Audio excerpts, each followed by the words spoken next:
When 9/11 happened, I was living in I don't know how familiar you are with Brooklyn. There's an area called Dumbo. It's right over the Brooklyn Bridge.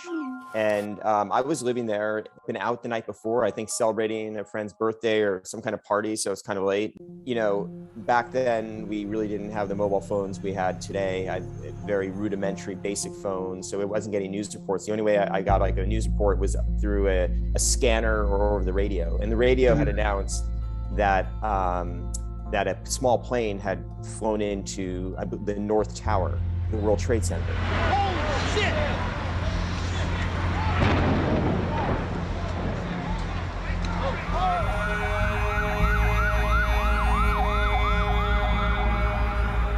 I should have just jumped out of bed and raced out the door, but it actually took some coaxing from my then girlfriend, now wife, to really put a move on it. And so I raced out. I had one camera body, 2 lenses. Immediately, there was just an overwhelming sound of helicopters.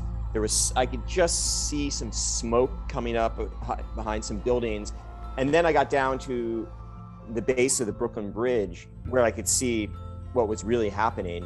And the North Tower was just, you know, everyone's seen that video and those pictures of that smoke just billowing. It was just, I couldn't get my thoughts together. That's what the setup was for that image that I took.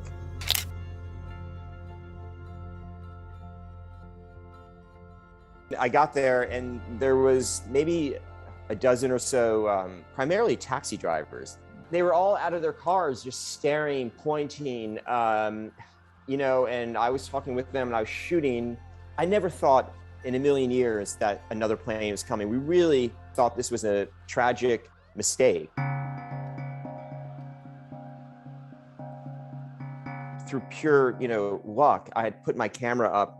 It was just shooting some more pictures when that second plane just came slamming into the South Tower. And, you know, honestly, I never saw that plane coming.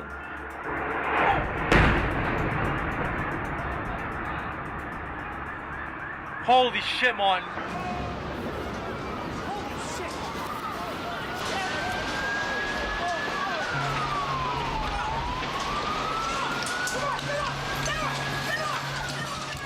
It was kind of strange going back over all these years and thinking about this and the memories of that day.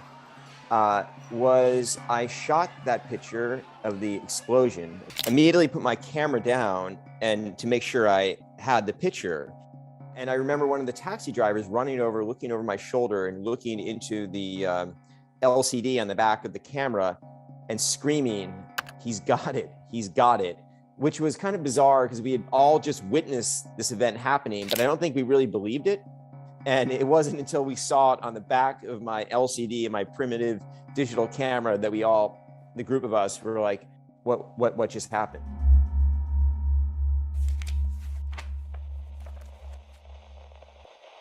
Baby, you have to listen to me carefully. I'm on a plane that's been hijacked. I'm on the plane. I'm calling from the plane. I want to tell you I love you. Please tell my children that I love them very much. And I'm so sorry, babe. I hope to be able to see your face again, baby. I love you. Bye. You know, you're so often used to seeing pictures from that day, and I think probably rightly so, of just real catastrophe and people running and people screaming and just the chaos of it. And this is more of a quieter moment.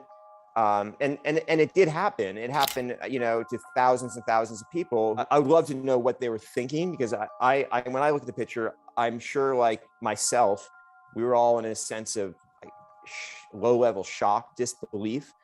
Today, we probably would have had a somewhat better idea because we would be getting more news alerts on our phones, and it would have been a little more calming. But we just had no idea. And so these people, you know, moments after this has happened, are kind of calmly, obviously, I assume they're workers, you know, employees at some business, and I don't know if they're friends, family, and they're just kind of calmly, in an almost surreal way, walking home. Look through that, you would see that is a moment when, you know, thousands of people's lives are coming to an end. I definitely have mixed feelings about it. It's not something I want to look at every day, and I think people who cover conflict or war, you're always conflicted. When I go to colleagues' homes, or you very rarely see their photos of conflict or something hung up on walls, and it's something that's done, and you have a pride in it, and you will revisit it. It's not something you necessarily want to constantly visually take in.